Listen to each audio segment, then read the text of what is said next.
Ang daming mga politiko nagdadalawang isip na banggain si Kibuloy kasi papalapit na yung eleksyon. Most of them mga kababayan kasi may utang na loob. Kaya tingnan ninyo yung mga senador.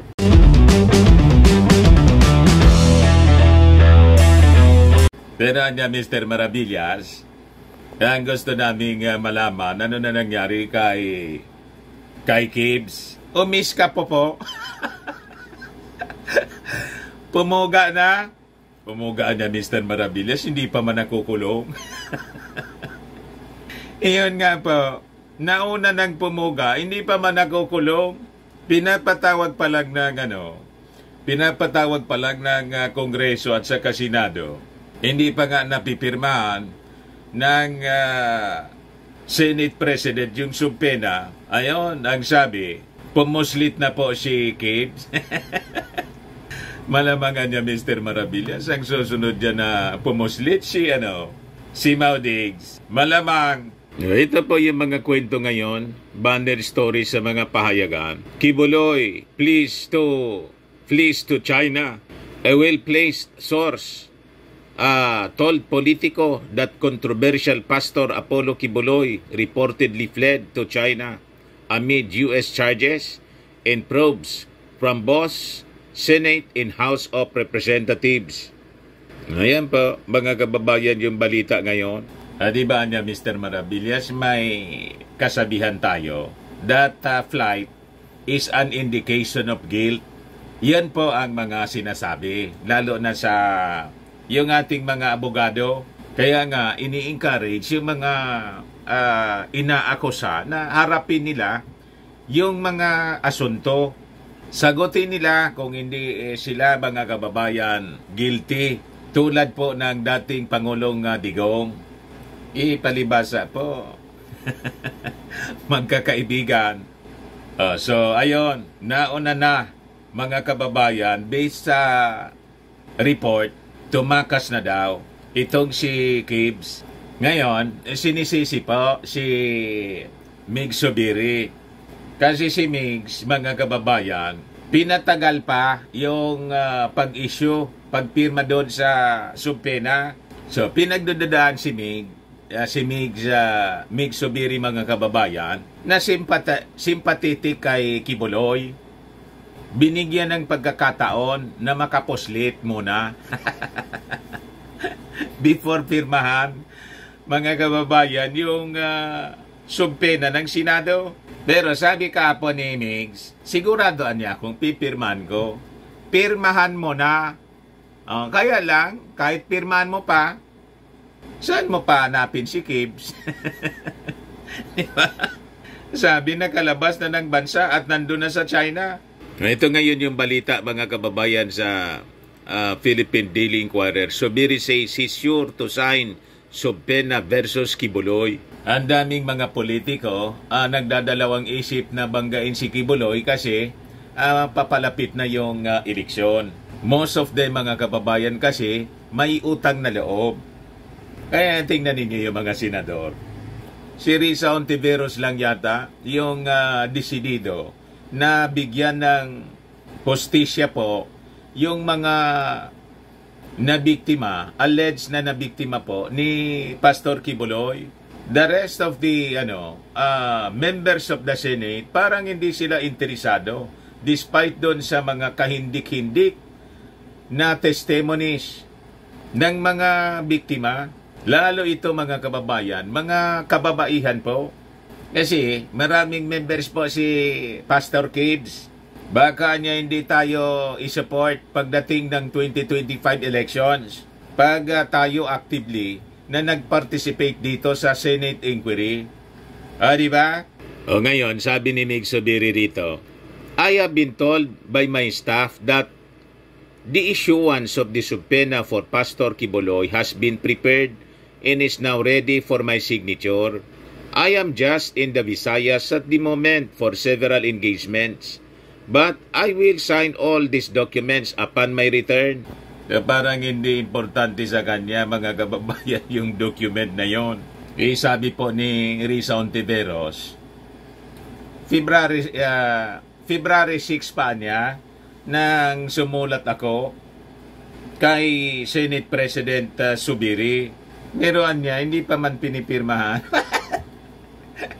You see? Ayan po. February 6 pa daw, mga kababayan siya. Sumulat, sabi ni Risa Ontiveros. Paliwanag ni Zubiri, marami daw siya ng mga administrative work na nakatambak sa kanyang office following the supposed rift between the House and the Senate tungkol sa controversial charter change.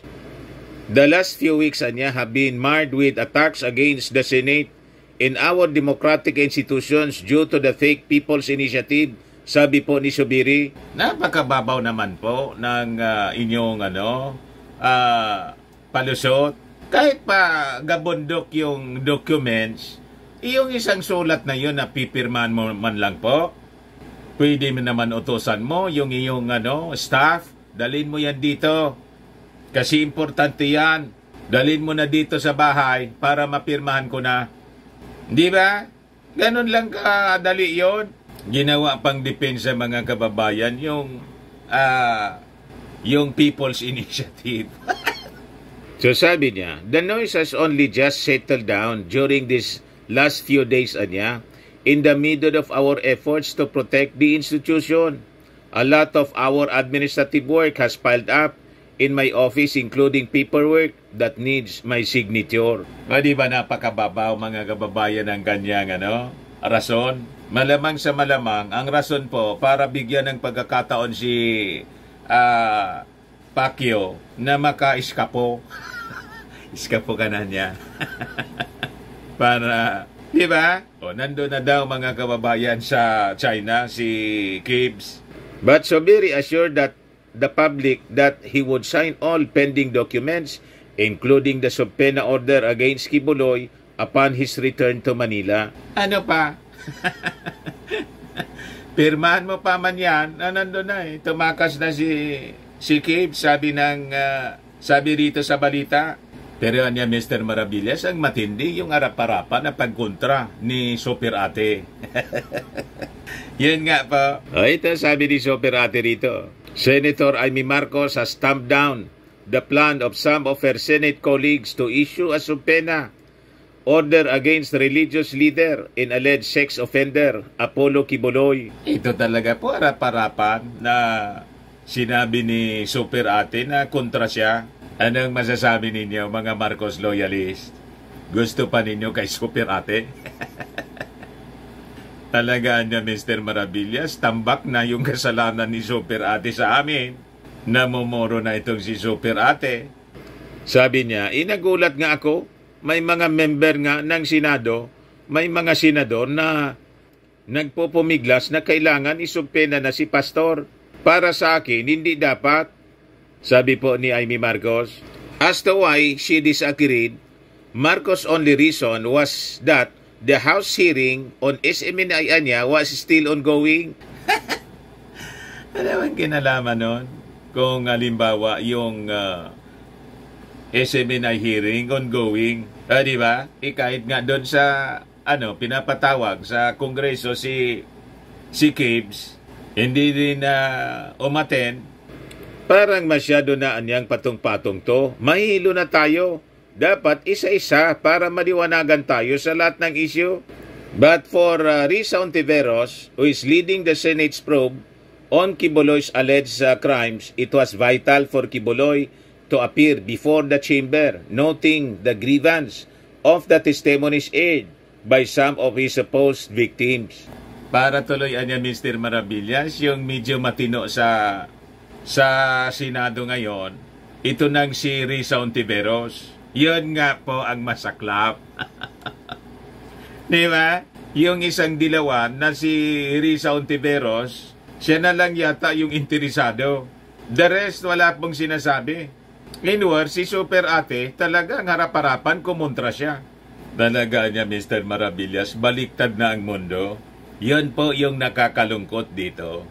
So, but anyway, abangan na lang natin, mga kababayan, yung mga developments ng mga balita Kasi si Pastor Gibbs naman po, kahit sa Amerika, kaya sa China siya tumakbo, sabi sa balita, kasi sa Amerika, pinaganap siya din ng mga authorities doon. Kasi doon nga po siya una na kinasuhan mga kababayan. Okay pa? So, yun man lang po yung mga mainit na balita ngayon. Ako po si Dante Maravillas. Bye-bye. God bless.